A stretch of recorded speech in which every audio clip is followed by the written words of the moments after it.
지난주에 있었던 대선 후보 TV 토론에 대통령을 위한 과학에서 이미 다 다뤘던 용어들이 나와가지고 화제가 됐습니다. 아마 대통령 후보들이 우리 이종필 교수님과 함께하는 대통령을 위한 과학을 잘 들으셨으면 아주 훌륭한 토론이 이루어지지 않았을까 하는 생각이 듭니다.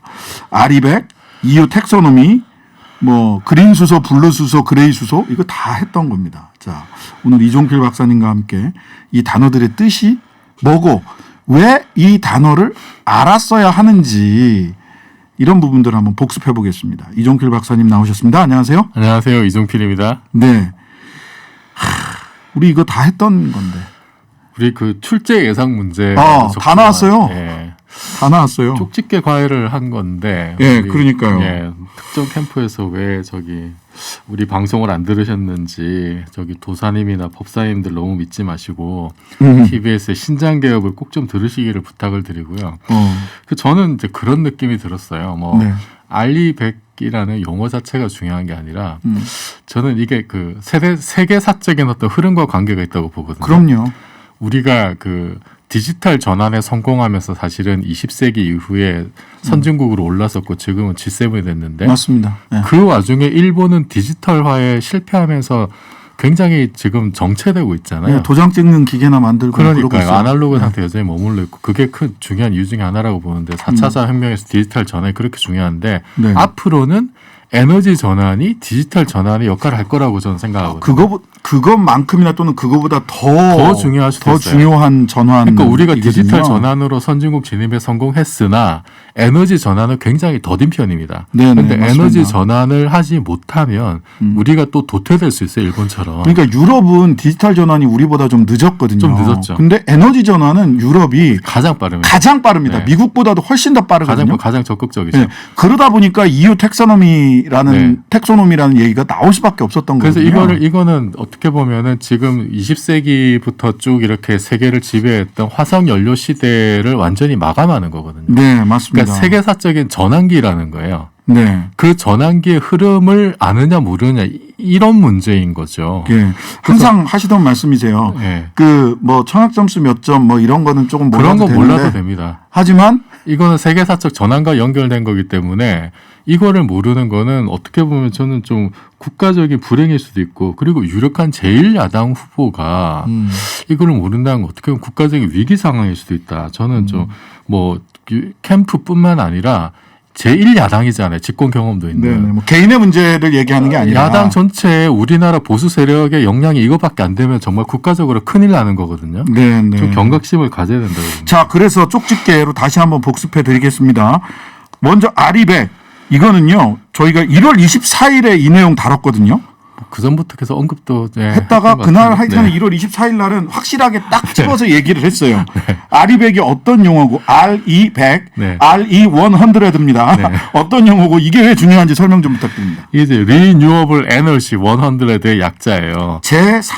신재사용 에너지? 예, 사용 가능한 에너지 100% 활용해서 100%. 기업 활동하겠다라는 거고 이거는 민간 기업들이 자발적인 캠페인을 벌이는 겁니다. 네. 몇 년도까지 우리는 RE100을 하겠다라고 하는 거고 그래서 이게 어디는 모 정당의 그 해명 자료 보니까 R하고 숫자 200 이렇게 써놨던데 그게 아니고요. 지금 보니까 전 세계 이제 글로벌 기업 349곳이 들어가 있는데 구글, 애플, 뭐 페이스북의 그 메타 이름 바뀐, 뭐 그 다음에 베엠베 자동차라든지 뭐 이름 대면 알만한 큰 회사는 다 들어가 있어요. 다 들어가 있고요. 국내에서는 수자원공사, 그다음에 SK 그룹 계열사 한 8개, 그리고 이제 다른 뭐 한두 기업들도 이제 국내에 들어가 있습니다. 여기서 중요한 거는 일단 이게 이미 통상 장벽처럼 작용을 하고 있다는 거예요. 이미. 그렇죠. 그러니까 뭐 사례를 들자면은 베엠베 자동차의 한국의 회사가 뭐 배터리를 납품하는데 그 배터리를 만들 때 쓴 에너지가 무슨 에너지 이런 걸 이제 캐묻기 시작한다는 거죠. 그렇죠. 근데 이게 뭐 석탄 발전을 돌린 거다, 원자력 발전 돌린 거다 이러면 이제 안 받겠다는 거거든요. 그러니까 애플에 들어가는 우리나라에서 생산한 부품이 얼마나 많습니까? 실제로 이제 뭐 우리나라 반도체 회사가 애플에 납품을 하려고 하는데 이제 네. 이런 문제들이 생긴다는 거예요. 네. 그런데 정말 중요한 거는 여기에 천연가스나 원자력이 포함이 안 됩니다. 아리백에. 네, 천연가스하고 원자력은 리뉴어블 에너지가 아닌 거죠. 아니에요. 뭐 국내 뭐 언론에서 뭐 구글이 이제 원전 다시 하려고 한다 아리백 하면서 이런 좀 오보를 한번 낸 적도 있었는데 어떻게 그럴 수가 있지? 전혀 아닙니다. 앞뒤가 안 맞아요. 네, 오히려 구글이나 애플 같은 경우는 이미 그 알리백을 자기 스스로 다 이렇게 달성을 한 걸로 지금 얘기를 하고 있거든요. 저 애플 본사 옮기면서 네. 아이백 네. 그 본사는 전체가 신재생 에너지로 네. 각 그러니까 주로 조정이 이제 됩니다. 태양광하고 풍력이에요. 네. 그 삼성전자 같은 경우에도 여기에 대해서 적극적으로 대응하려고 노력하는 걸로 제가 알고 있거든요. 그러니까 우리나라에 2차 전지나 배터리 또 그 반도체 회사들이 많이 있는데 여기는 R200을 적용하지 않으면 나중에 수출길이 막힙니다. 지금 먹고 살 수가 없는 상황이에요. 예. 그래서 그 특히 이제 원전 관련해서 굉장히 이게 핫 이슈일 수밖에 없습니다. 원전이 이제 싼 전기다, 대용량으로 만들었을 때 이런 식의 장점을 많이 얘기했는데, 근데 지금 이 비용까지 고려가 됐느냐? 안 싸요. 이 비용까지 고려하면 절대 싸지 않습니다. 사실은 이 비용 고려하지 않더라도 지금 태양광보다 원전이 비싸다는 얘기가 나오고 있거든요. 네, 장기 그 네. 폐기물 처리 비용까지 그런데 한다면 이런 것까지 들어가면 이 비용까지 계산이 되면은 상당히 지금 그 옛날 계산법하고 많이 달라지는 겁니다, 지금. 예. 자, R200이 왜 중요한가에 대해서 말씀드렸고요. 다음은 EU 텍소노미예요. 네. 지난 1월 3일 날 이야기 나눴습니다. 여기서 네, 바로 EU 텍소노미뿐만 아니라 K 텍소노미 네. 관련해서 한정의 환경부 장관이 어떤 이야기를 했는지 뭐 이런 얘기까지 우리 다 다뤘어요. 네, 네. 심지어 EU 텍소노미 뭡니까? 이게 이제 텍소노미가 분류 체계 이제 이런 건데. 예, 그린 분류 체계. 예, 이런 이게 거 이제 있죠. 녹색 산업의 녹색 에너지로 쳐주겠다. 쳐주지 않겠다. 이런 분류라는 거예요. 이 녹색 에너지로 쳐주는 분류돼 네. 있는 것을 가지고 생산한 거는 괜찮지만 네. 그렇지 않은 경우에는 네. 수입 녹색이 못하게 아니에요. 하겠다. 그럼 뭐 이제 뭐 여러 가지 장벽이 생기는 네, 거죠. 관세도 매기겠다. 근데 제가 그 우리 예전에 핵발전 얘기할 때요. 네. 그런 얘기했잖아요. 핵발전하면 탄소가 덜 나오는 거 사실인데 그렇다고 해서 기후 위기를 해결하자고 전 세계에서 핵발전소 핵발전을 할 거냐. 처벌하자는 얘기는 안 하지 않느냐. 네, 네. 그 얘기를 했었어요. 네. 그 얘기한 지 얼마 안 돼서 EU 집행회에서 텍소노미가 텍소노미 초안을 내면서 핵발전 포함시켜야 되는 거 아니야. 이런 얘기 나온 겁니다. 그랬죠. 근데 조건이 너무 까다로워요. 사실상 핵발전 포함 안 이게 한다는 이제 얘기예요. 신규 원전 조건이 있고요. 그 다음에 기존 기존 원전 원전 수명 조건. 연장 조건이 있습니다. 신규 네. 원전 조건에 가장 눈에 띄는 게 뭐냐면 2050년까지 핵 폐기물 처분 시설 운영 계획서 세부 단계까지 포함을 해야 돼요. 우리나라 작은 이거 계획까지. 없어요. 2050년이면 지금 30년도 안 남았는데요.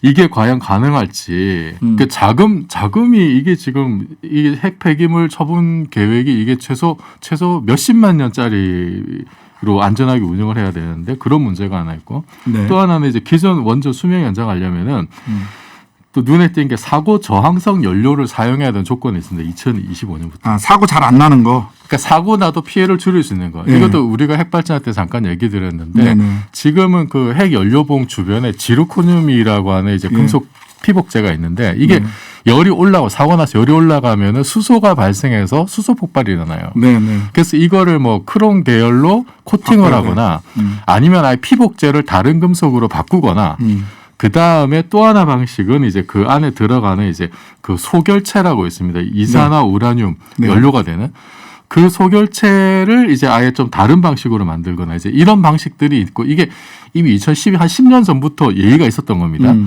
그런데 뭐 미국의 웨스팅하우스나 제너럴 일렉트릭 같은 경우에는 이게 지금 상용화 되려면 2030년은 2030년. 돼야 된다는 얘기가 있어요.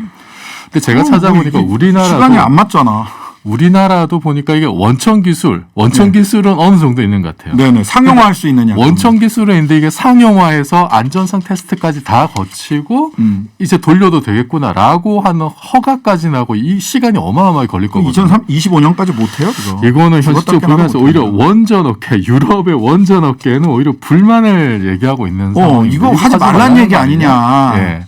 이렇게 유럽 원전업계에서는 얘기하더라고요. 그렇게 되는. 그래서 지금 이것도 아리백하고는 또 별개로 사실은 어떤 굉장히 무역 중요한 장벽이 될 수도 있고 원전 가격을 높이는 요소로 자, 작용할 수 있습니다. 신규 원전 조건에 2050년까지 핵 폐기물 처분 시설 운영 계획서를 포유해야 된다. 어디에다가 핵 폐기물 어느 장소에다가 어떻게 처리할 건지 계획이 다 있어야 되는데요. 세부 단계 포함입니다. 세부 우리나라에는 지금 고준위 폐기물을 그 폐기할 데가 없습니다. 아직 뭐 장소 논의조차 못 하고 있죠. 구럽도에서 할라다가 못했고요. 그게 부안에서 할라다가 못했고요. 벌써 한 20년 전, 30년 전 얘기, 한 네. 30년 전 얘기예요. 독일에선 이런 얘기를 합니다. 민주주의 국가에서 핵발전은 불가능하다. 왜냐하면 고준위 폐기물 저장소를 수용할 사람들이 없습니다. 어느 지역도 그거를 받아들이지 않거든요. 근데 파일럿 프로세싱으로 폐기물 처리할 수 있다라고 윤석열 후보 얘기를 했거든요. 기술 개발이 이 문제 해결할 거다. 그거는 해결됩니까? 아직 그 완성되지 않은 기술이고 네. 거기서 그거를 이제 가능하게 하는 예를 들어서 이제 소듐 냉각 방식 같은 경우에 소듐이 굉장히 폭발성 있는 네네. 위험한 물질이고 네. 일본이 그거 하려다가 사실은 좀 못했어요. 네, 문제가 있어서 사고 나고 그래서 접었거든요. 네. 그러니까 이거는 지금 안전성이나 어떤 상업적 운영이 확인된 기술이 아닙니다. 사실. 네. 근데 이걸로 충분히 해결 가능하다. 그러니까 그 이렇게 기술로 말씀을 하셔서. 하느니 뭐 예를 들어서 뭐 차라리 수소 쪽으로 그쪽으로 가는 게 거기도 기술 개발할 게 있습니다만 똑같은 기술을 개발을 하려면은 신재생 에너지 기술 개발을 차라리 해야지. 다른 쪽 기술을 개발하는 게 훨씬 남는 장사일 수 있다는 거죠. 자, 네, 이게 이렇게 중요한 얘기입니다. 시대적 전환, 세계사적 전환을 어떻게 우리가 맞이해야 될까? 물론 아리백이나 EU 텍소노미만 가지고 이 기후 정의의 문제라든지 탄소 중립 문제가 다 해결되진 않아요. 하지만 이것을 우회해서 탄소 중립으로 갈 수 있는 방법도 없어요. 먹고 사는 문제를 해결할 수 있는 방법도 지금 이게 없고. 그러니까 말하자면 대세입니다. 대세. 네네. 대세고 큰 흐름이기 때문에 이거를 거스르면 그냥 낙오되는 거예요. 네. 자. 아주 경각심을 가져야 됩니다. 이렇게 해서 지난주 토론회에 등장했던 에너지 용어들 짚어봤습니다. 그린 수소, 뭐 블루 수소, 그레이 수소 얘기도 있는데 이 얘기는 조금 패스를 하고요. 시간이 없어서. 자, 이거 토론회가 장학 퀴즈냐 이런 거 몰랐다고 그게 뭐가 문제냐 뭐 좀 모르면 가르쳐 주는 게 예의지 이렇게 뭐 얘기를 물론 하기도 맞는 해요. 얘기인데 그거를 가르치는 주체가 일단 국민의힘이 돼야 될 것 같고 본인 스스로 공부해야 될 문제다. 그러니까 세력이 집권하는 거잖아요. 그 어떤 그 집권 세력의 능력과 세계관이 되게 중요한데 네. 전통 보수 야당은 친기업적인 성향을 보였던 데잖아요. 근데 지금 네. 기업이 가장 당면한 문제 중에 하나가 그 알리백이나 이제 그린 텍스노미 같은 겁니다. 네. 그리고 또 하나는 이제 원전 확대론을 이분이 주장을 하셨는데 네. 원전 확대를 하려면 가장 중요한 게 지금 이 그린 텍스노미의 강화된 규약이라는 거죠. 네. 건국대 상어교양대학 이종필 교수님이었습니다. 오늘 말씀 감사합니다.